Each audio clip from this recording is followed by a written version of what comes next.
जैसा कि वज़ीर आला सिंध ने शुरू में बताया था कि इस वक्त पिछले 2 महीने से कॉन्स्टेंटली बारिशें का सिलसिला सूबाई सिंध के अंदर जारी है।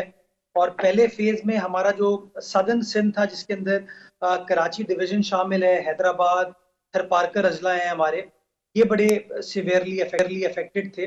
और पिछले चंद हफ्तों में जो हमारा बाकी सूबा है, उन तमाम डिस्ट्रिक्ट्स के अंदर बड़ी सिवियर बारिश हुई है। चाहे आप दादू की पहाड़ों की तरफ चले जाएं, लाड़काना, कंबर शदाद कोट चले जाएं, खैरपुर की जो आपके खेत खलियान हैं, जो खजूर के दरख्त हैं, लाड़काना हो, सखर हो, मीरपुर खास का एरिया हो, बारिंग कराची, बाकी तमाम जो सिंध के अजला थे, उन तमाम के अंदर जो रिसेंट बारिश हुई है वो अनप्रेसिडेंटेड बारिश रही है। नौशेरो फिरोज हमारा एक छोटा सा जिला है, उसके अंदर कोई 24 घंटों में तकरीबन कोई 800 मिलीमीटर बारिश हुई थी। कमर शदाद कोट में तकरीबन कोई 350 मिलीमीटर बारिश हुई थी। तो एपिक प्रोपोर्शन की बारिश सूबाई सिंध के अंदर हुई, जिसका नतीजा ये हुआ कि डिफ्रेंशिएट करना बड़ा मुश्किल है कि रिवर बेड कहाँ पे है और खेत खलियान कहाँ पे हैं, कहाँ पे आपके लोगों के रिहायशी मकानात हैं, कहाँ पर सड़क है। तो जिसकी वजह से इस वक्त एट द मोमेंट जो बेसिक टारगेट है हुकूमत सिंध का, वो लोगों की रिलीफ प्रोवाइड करना है कि कैसे लोगों की जानों को बचाया जा सके, किस तरीके से उनकी जो माल मवेशी है उसको सिक्योर किया जा सके। तो इस वक्त हम उसके ऊपर फोकस कर रहे हैं। अभी तक हमने तखमीना नहीं लगाया, असेसमेंट करना बड़ा मुश्किल है कि लॉस का क्वांटम कितना है। बट ये मैं आपको कह सकता हूँ कि सारे सिंध के अंदर अगर पिछले 2 महीनों को आप देखेंगे, बड़ी मैसिव नुकसानात हमें फेस करना पड़े, चाहे वो हमारा अर्बन बेल्ट हो, चाहे हमारी रूरल बेल्ट हो। इस वक्त जैसा कि वजीर आला सिंध ने कहा था, हमें इमीडिएटली जो प्रॉब्लम्स हैं, अब मैं आपको गुजारिश करूं कि 10 लाख टेंट्स हमें दरकार हैं सूबाई सिंध के अंदर।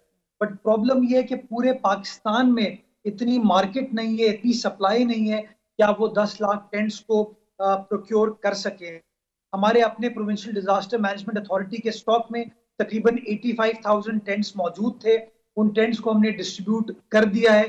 तकरीबन 2-2.5 लाख टेंट्स को हमने और ऑर्डर प्लेस किया है मुख्तलिफ इंडस्ट्रीज के हवाले से। लेकिन we are in need of more tents, but unfortunately Pakistan भर में सप्लाई अवेलेबल नहीं है। चीफ मिनिस्टर साहब ने दोस्त मुल्क चीन से भी रुजू किया है, ईरान से भी रुजू किया है कि हमें आप एड ना दें, हम खरीदने को तैयार हैं। हम तमाम अपने पैसे जो है बजट के इन कामों पे लगाएंगे।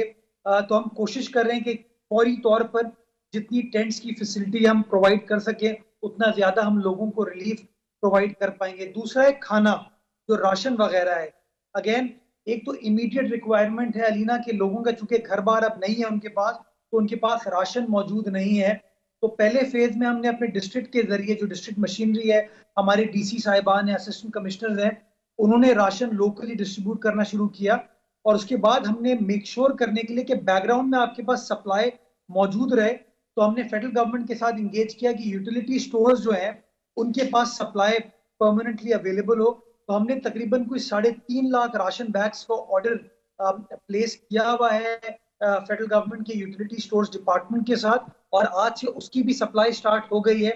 तो डेली इंशाल्लाह मुख्तलिफ मुख्तलिफ अजला के अंदर वो जो राशन बैग्स हमारे पास आएंगे, उनको हम सप्लाई करते रहेंगे ताकि एडिक्वेट सप्लाई लोगों के पास राशन का मौजूद रहे। इसी तरह मुर्तजा मॉस्किटो साहब, नेट्स। मैं यहाँ पे ज़रूर ये पूछना चाहूँगी कि हुकूमत के पास, सिंध हुकूमत के पास इतने वसाइल क्या हैं?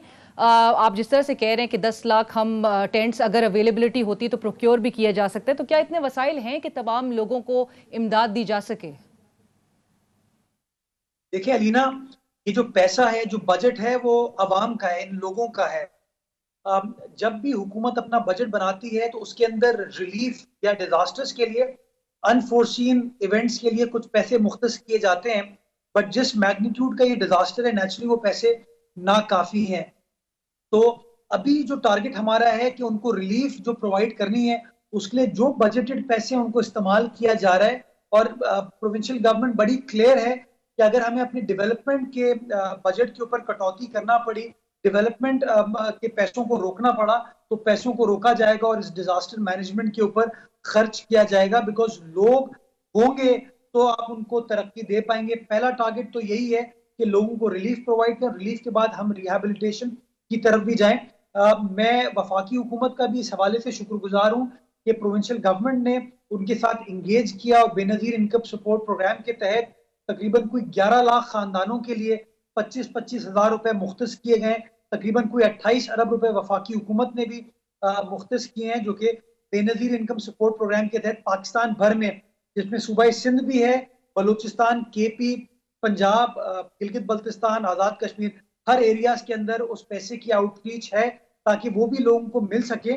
और मैं आपको बताना चाहूंगा कि कल रात 9 बजे तक 5.1 अरब रुपए लोगों को डिस्ट्रीब्यूट हुए हैं 25-25 हजार रुपए के हिसाब से।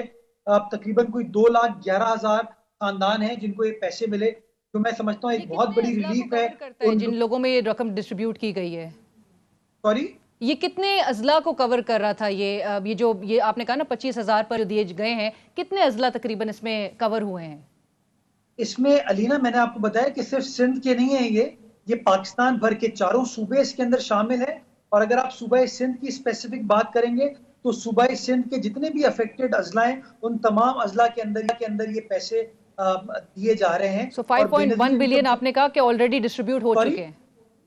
सॉरी, 5.1 बिलियन, 5.1 अरब रुपए। 5.1 बिलियन, 28 अरब में से 5.1 बिलियन इस वक्त डिस्ट्रीब्यूट हो चुके हैं और तकरीबन 2,11,000 खानदान है गालिबन जिनको ये पैसे कल रात 9 बजे तक मिले थे पाकिस्तान भर में। राइट मैं मुर्तजा साहब यहाँ पे सिर्फ एक चीज़ का हवाला, चूंकि आपने कहा नेशनल डिजास्टर मैनेजमेंट के लिए जो बजट मुख्तस किया जाता है, जो national disaster risk management fund जो है वो ऑलरेडी 1 अरब रुपए तक जो है वो कट डाउन कर दिया गया था। पिछले साल में 2.3 अरब रुपए होता था और डिस्पाइट के वर्ल्ड बैंक की जानिब से भी 2021 के हवाले से ये सैलाब और बारिशों को लेके बड़ी वार्निंग्स दी जा रही थी, येट हमने ये बजट कम होते हुए देखा और एक एनुअली भी जो हम एवरेज लॉसेस देखते थे that was also to the tune of 1 billion.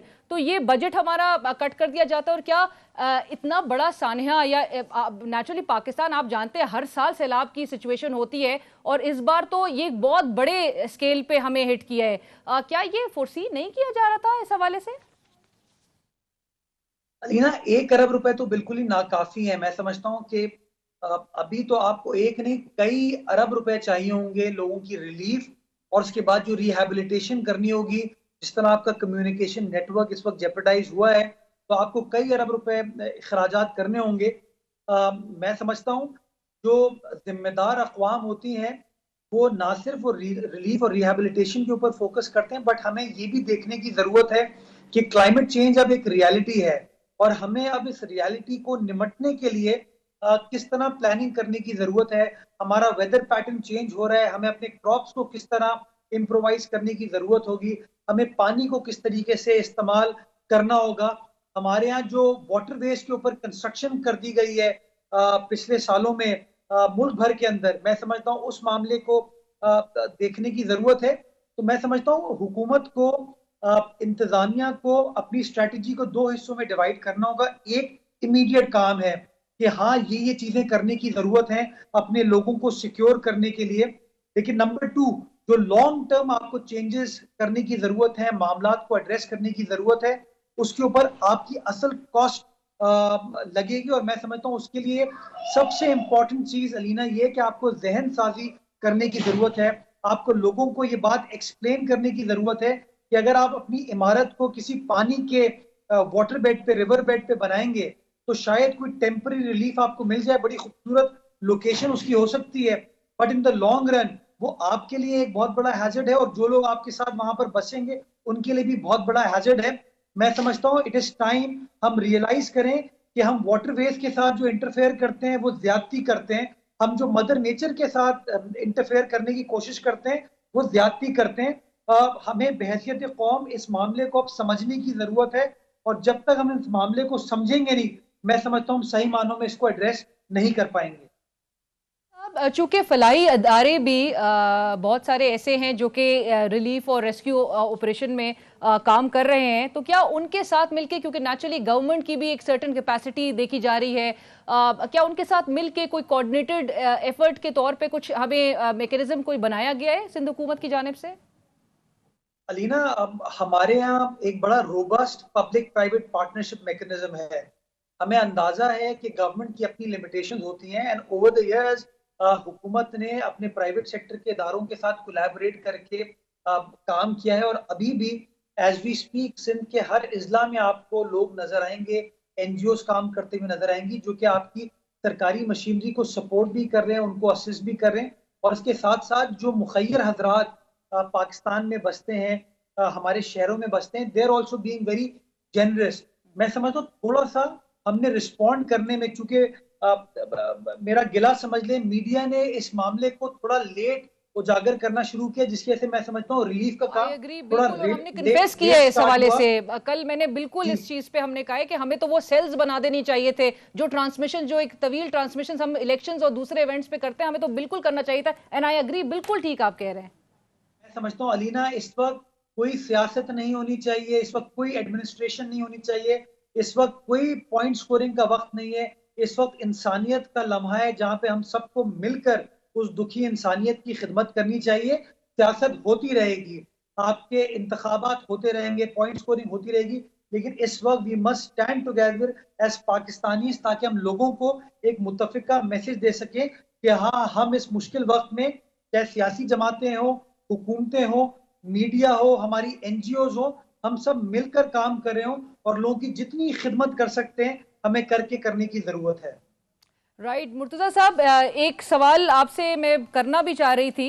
इस हवाले से बड़े कंसर्न्स रेज हुए हैं, और वो ये कि जब सखर में वजीर आजम शहबाज शरीफ साहब और वजीर खारजा बिलावल भुट्टो साहब जब वो दौरा करते तो उस दौरान कुछ लोगों ने एहतजाज भी करने की कोशिश की, और नेचुरली एक गम गुस्सा लोगों में है, चाहे वो रिलीफ एफर्ट्स के हवाले से हो या उनको रेस्क्यू करने से मुतालिक, उनको इमदाद नहीं अगर पहुंच रही है, उस पर उनके खिलाफ मुकदमात दर्ज कर दिए गए हैं, एफआईआर लॉन्च की गई है, रजिस्टर की गई है, 100 से जायद तकरीबन अफराद हैं। आप नहीं समझते ऐसे मौके पर ये एक बहुत जुल्म है? जब मैं अलीना थोड़ा सा शायद हमें सच्चाई से काम लेने की जरूरत है। देखिए, ये मुश्किल वक्त है। इस वक्त पे लोगों के जो टेम्परेचर्स होते हैं वो बड़े हाई होते हैं। लोग डिसअपॉइंटेड एट टाइम्स फील करते हैं, जिनसे उनकी छत छिन गई है वो गुस्से में होते हैं। बट कभी कभार लोग इन चीजों को मैनिपुलेट करने की भी कोशिश करते हैं, जहां पे पॉइंट स्कोरिंग के लिए तमाम चीजें की जाती हैं। मैं समझता हूं कि सूबा सिंध के अंदर बिलखुसूस, चाहे वजीर खारजा साहब हो, चाहे वजीर आजम पाकिस्तान हो, या वजीर आला सिंध हो, या हमारे बाकी मानदा वुजरा हो, हम सब के सब ऑन ग्राउंड मौजूद हैं। आपने देखा कि बिलावल साहब का फॉरेन ट्रिप था, उन्होंने कैंसिल किया, वो सिंध में अपनी आवाम के साथ बैठे ताकि दुख की इस घड़ी में उनके साथ हो। वजीर आला सिंध ने सारे सिंध का दौरा किया, हर जिले में वो गाए बगाए गए ताकि वो खुद चीजों को देख सके।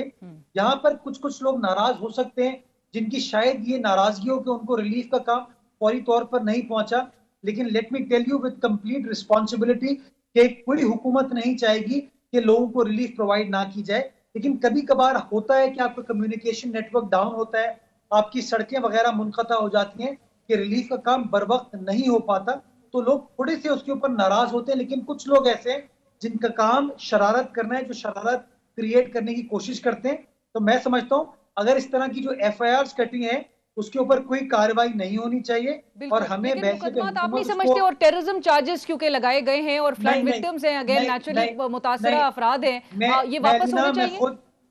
मैं खुद पुलिस हुकाम से बात करूंगा, इस मामले को रिजॉल्व करके देंगे। ये हमारे अपने लोग हैं जी, इनको गले लगाएंगे, इनके बिल्कुल। दुख में इनके साथ बराबर के शरीक है। मैं समझता हूँ एफआईआर नहीं कटनी चाहिए, और अगर कट गई है तो जो कानून के मुताबिक उसको विड्रॉ करने का प्रोसेस है वो गवर्नमेंट कर लेगी। Let me make it very clear, हमारे अपने लोग हैं, तकलीफ की घड़ी में हम उनके साथ खड़े हैं।